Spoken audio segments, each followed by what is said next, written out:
The Benjamin Dixon Show is only possible with listener support. Go to www.thebenjamindixonshow.com to register for our blog and join the Progressive Army. Email screaming that something exploding, asking for eating sound in the background. Sounds like a fire alarm. 2 people injured. We had an incident occur this morning in the 4800 block of Old Fort Hill Drive. Upon arrival, the police officers, the EMS technicians, and firefighters went to the residence, and what we found was an explosion had occurred inside the residence. There were 2 people that had been injured. One of those persons has died of their injuries. We believe this person to be a 17-year-old male. The other was an adult female who was transported to a local hospital. This incident is being investigated right now as a homicide. That was the voice of Austin, Texas Police Department Chief Brian Manley. The first voice that you heard was that of dispatch describing what's going on yesterday morning in Austin, Texas, where now a young 17-year-old African-American boy has been killed by a bomb that was delivered to his home. There was a Hispanic woman in the home with them. I'm not sure of the relationship between the two of them yet. That has not been disclosed, but she was injured and taken to the hospital. So far, that makes a total of 3 package bombs that have exploded in Austin, Texas since March 2nd, just over 10 days. The incident is very similar to the incident that occurred in Austin back on March 2nd. And if you'll remember, that incident also occurred in the morning hours when the victim in that case went out front and found a package on their front steps that exploded, causing that individual's death. The last person who was killed was a 39-year-old man who opened a similar package that showed up on his doorstep. His name was Anthony Stefan House. He was killed, and so far it appears as though African Americans are being targeted in the city of Austin, Texas. This is what the police chief had to say about that possibility. We do know that both of the homes that were the recipients of these packages belonged to African Americans, so we cannot rule out that hate crime is at the core of this, but we're not saying that that's the cause as well. So there's a real possibility that there's an individual or individuals who are targeting African Americans, black people in Austin, Texas, and there's not much national news coverage around this. The irony of it is, as I went to CNN.com, MSNBC, NBC.com, it's not on any of their front pages, but it is on the front page of FoxNews.com. Now, Fox News does understand the value of a good scare headline, and their headline is "Fear Stalks Austin," and this is true. Police in frantic hunt for porch bomber after deadly packages kill 2, leave latest victim critical, and all that is factual. And it is a very serious situation there. The chief, before I go into any more political commentary or media critique, the police chief is advising anyone in Austin, Texas. If you know anyone in Austin, Texas, or have family or friends there, he's advising them to not open any packages. What the message really is to the community is if you've received a package that has been left on your doorstep or left in your yard or left on your driveway that you were not expecting or that was not from someone you know, then give us a call. These are not coming through the United States Postal Service that we've determined at this point. So again, if you know anyone in Austin, Texas, or in the surrounding areas, pass that warning along to them. Text them, Facebook them, do whatever you have to do to make sure that they get that warning. The packages are small. They look like they're professionally wrapped, according to one person, but they are not, according to the chief. They're not coming through UPS or FedEx. I want to play a little audio recorded by CNN, and this is what 2 neighbors had to say about the size of the explosion. Listen in. This was the loudest boom I've heard in a long time here. Just a loud boom, so deep, and it shook the windows. And sadly, 2 people are dead, 2 black men, 1 child, 17-year-old African-American man, and a 39-year-old African-American man killed by these massive explosions. There's no need for me to speculate at this time, other than the very same thing that the police chief said, that there is a possibility that this is a hate crime. So when we get more information, obviously we will update you. But the best thing that we could do right now is for you, if you know anyone, to actually spread the word, let them know. Don't open any packages in Austin, and to be vigilant right now. We are back with a Fox News alert. Rex Tillerson out as Secretary of State. Secretary of State Rex Tillerson will replace him with CIA Inside Director. the Trump administration, NBC News has confirmed that the president has asked Secretary of State Rex Tillerson to step aside. Rex Tillerson is done. Donald Trump tweeting out this morning, confirming the Washington Post story. Mike Pompeo, director of the CIA, will become our new Secretary of State. He will do a fantastic job. Thank you to Rex Tillerson for his service. Gina Haspel will become the new director of the CIA and the first woman so chosen. Congratulations to all.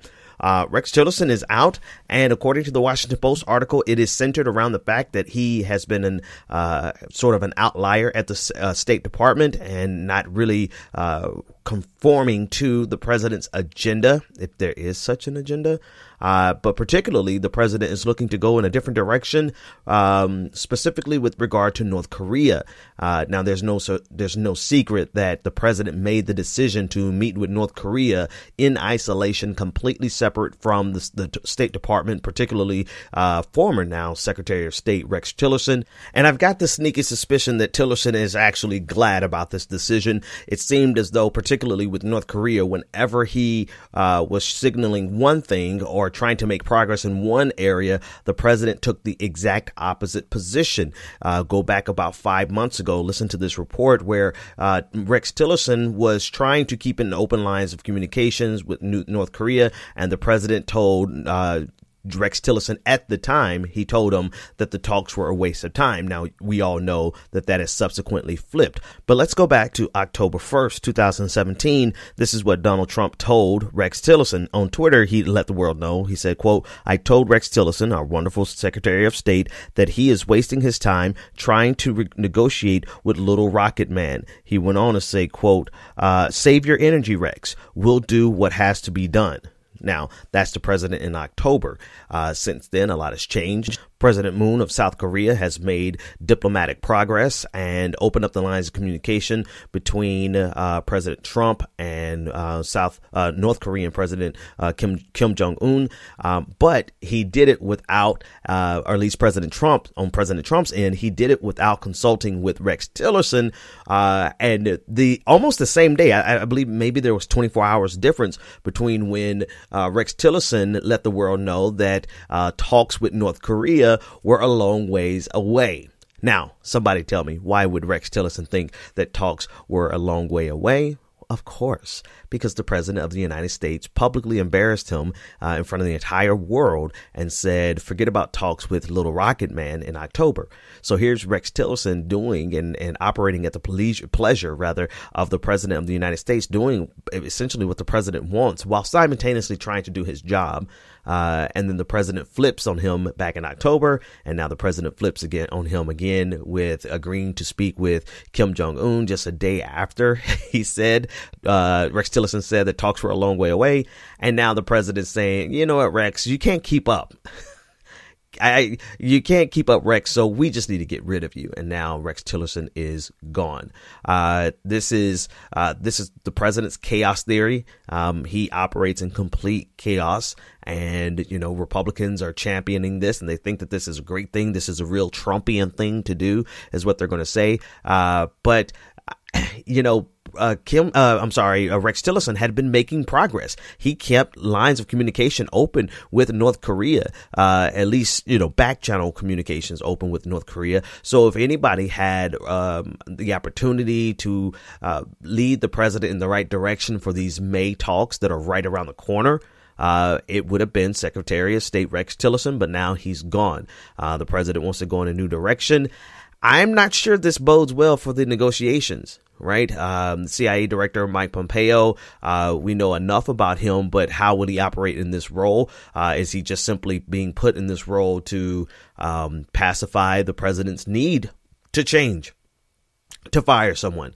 Institutionally, it's quite likely that Pompeo is going to carry out his operations the same way as Rex Tillerson, because the State Department does have its own institutional momentum.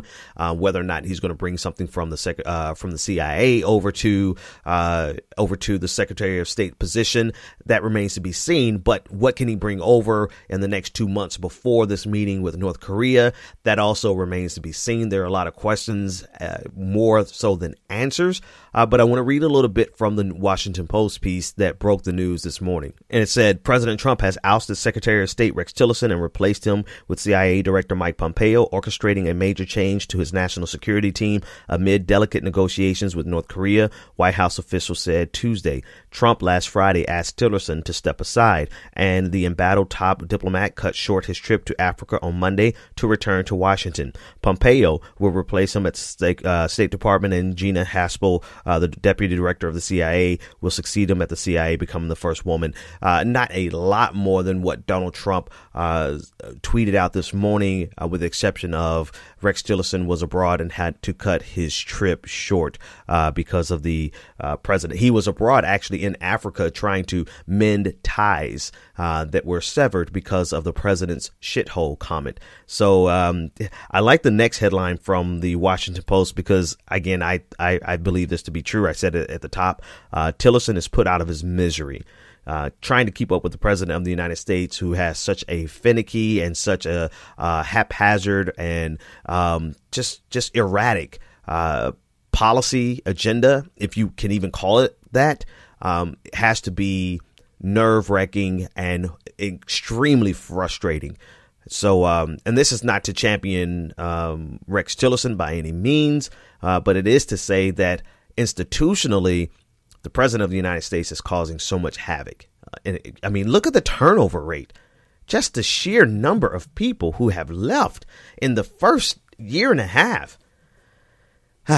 So how long? We should start an open pool. How long do you think Mike Pompeo will be in that position? And now Mike Pompeo is under the gun because he has to pull off the miraculous. He has to make sure that the ties that Rex Tillerson established with back channel communications with North Korea, he has to make sure that he can maintain those. He has to foster trust in the next 2 months. And not only does he have to foster trust, they have to put together a plan to actually offer North Korea something to incentivize them denuclearizing or ending their nuclear program. So that's a lot of pressure. That's not much time. And the president of the United States is making his decision based on the chaos that he created. And here we are. Rex Tillerson is done. But you know who the president seems to have confidence in that he absolutely should not have confidence in? This person right here. Well, we should be funding and investing in students, not in school buildings, not in institutions, not in systems. That is our Secretary of Education, Betsy DeVos, speaking on an interview on 60 Minutes on Sunday night. And my God, let's listen into more. And okay, but what about the kids who are back at the school? It's not working. What about those kids? Well, in places where there is a lot of choice that's been introduced, Florida, for example, the studies show that when there's a large number of students that opt to go to a different school or different schools, the traditional public schools actually, the results get better as well. Now, I know it's kind of unreasonable for me to ask you to think logically about what she just said, because it was absurd. But just think about it. She's arguing that if we take money away from public schools and give them to private schools and to charter schools, then that somehow magically makes the public school better as well. Listen, you don't have to take my personal experience with it, but I've been in public schools that are funded well. And I've been in public schools that have been essentially raped for all their resources through vouchers to send kids to other school. And while that does create an opportunity for that kid, generally from the hood, to be able to get an education outside of the hood, it is really good for that individual student. But it literally takes money from everyone else that is left. And this is the fundamental question that most charter school advocates can't answer. they always default back to, well, it's a good choice for that kid. And I get it. I actually felt that way when I moved to Atlanta, and the school that was in our district had a very bad score. I had a reputation for bullying, and my first instinct was like, F that, I'm getting my kid to a charter school. I'm going to do something great for my kid. I really didn't care about all of my previous arguments that I made. I was hypocritical. Everybody's a hypocrite when it comes to their children. At least I am. But, you know, I decided to not do that, and we toughed it out, and we met with the principal, and turns out that this school that has a bad score is actually one of the best freaking schools. My son started reading within like, a month of going to that school, but I digress. The point is this. Sorry, I didn't mean to get off on that tangent, but the point is this. Logically, she's trying to argue, or not logically at all, but she's trying to argue that if we take money away from public schools, it will make public schools better. And finally, we have a journalist who knows how to ask a follow-up question. Now, has that happened in Michigan? We're in Michigan. This is your home state. Michigan, yes. Well, there's lots of great options and choices for students here. Have the public schools in Michigan gotten better? I don't know. Overall, I can't say overall that they have all gotten better. The whole state is not doing well.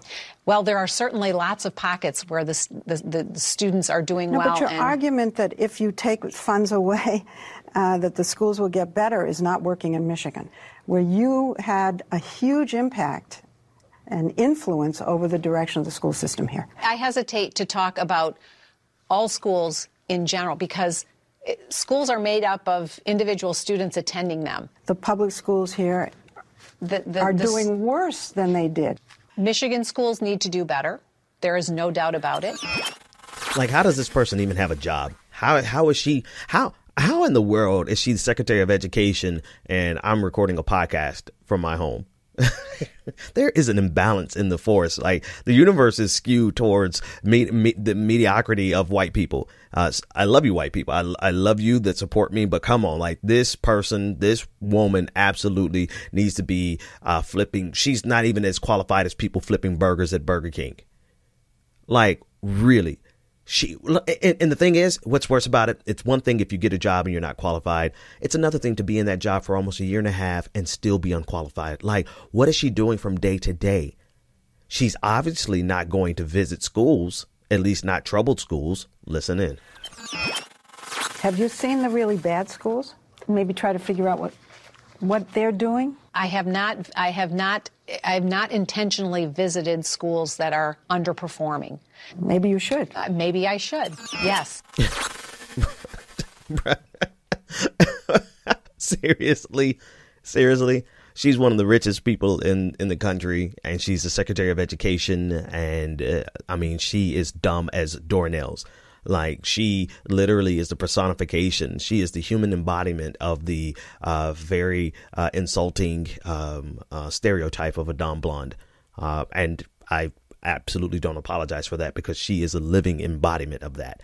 She personifies that. It just oozes out of her. Even the way she looks, her eyes, she looks so confused in her eyes. If you look at the video, she's just like, oh my God, I wish this interview would end. Please just let this interview end.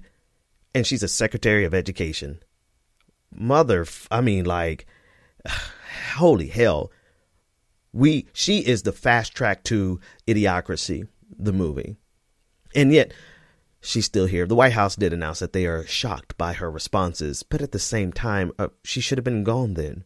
If you're really shocked, she should be gone. That's because the president of the United States is not looking for people to do good jobs. He's looking for people to do a specific job, and that is to undermine our institutions, every single one of our public institutions, just enough so that they can justify privatizing everything.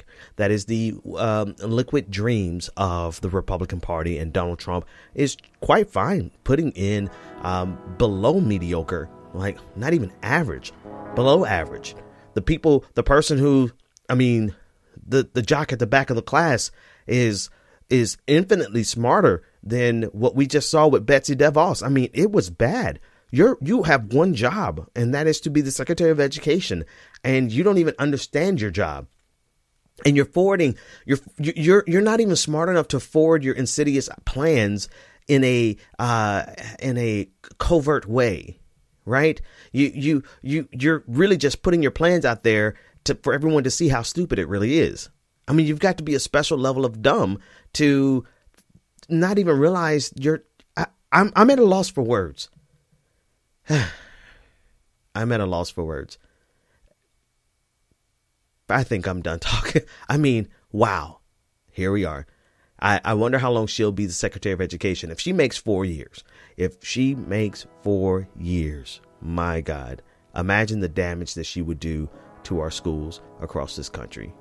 But she serves at the pleasure of the President of the United States. And so long as the president doesn't feel like she needs to be fired, she will continue to be the most uneducated Secretary of Education we have ever had in the history, probably, of this country.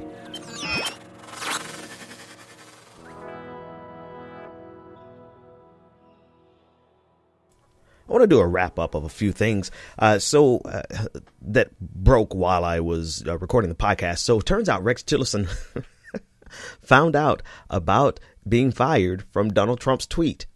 How about that? Isn't that something? But it's 2018. I think we can kind of expect that at this point. So congratulations, Rex Tillerson. You got fired on your day off, essentially. No, not at all. I wonder how many people in my audience recognize that reference. But anyway, the other thing I want to go over is it is everyone is pointing out that Rex Tillerson strongly condemned yesterday Russia's nerve agent attack on their former spy in London, which made, I believe, 20 individuals extremely ill. And the UK Prime Minister Theresa May condemned it in very strong terms. Rex Tillerson subsequently did the same thing. And people are trying to say, oh, well, now Rex Tillerson came down hard on Russia. And so the president got rid of him. Correlation doesn't mean causation, but it is quite the correlation to consider.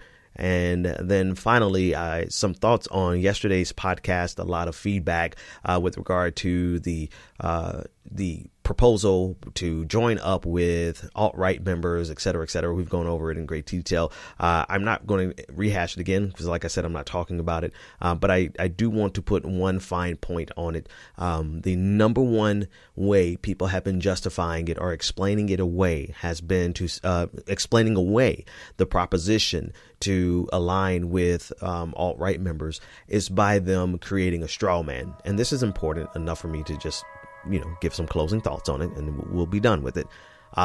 They're saying, well, nobody's recommending that we align with Richard Spencer.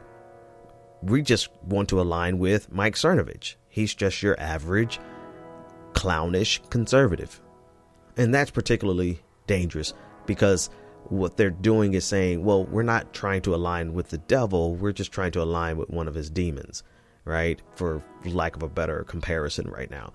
Mike Cernovich may not be as bad as Richard Spencer, but Mike Cernovich is the man who would laugh at the death of our children at the hands of the police, or even not even at the hands of the police, of vigilantes. So this is why it's so insidious and so dangerous for people to allow this idea to fester. But again, I'm not talking about that anymore. That's all the time I have for you today. Thanks so much for hanging out with me. Patrons, be sure to go over to patreon.com and get your copy of what went down at Content News. I posted that yesterday. And that's it, folks. It's always a pleasure for you to spend time with me, for me to spend time with you, vice versa. I don't know if that came out right, but you know what I mean. It's a pleasure for me to be able to spend time with you. That's what I'm trying to say. I'm going to get out of here before I say something else backwards that really has a horrible overtone. All right. Have a great one, everyone. The Benjamin Dixon Show is only possible with listener support. Go to www.thebenjamindixonshow.com to register for our blog and join the Progressive Army.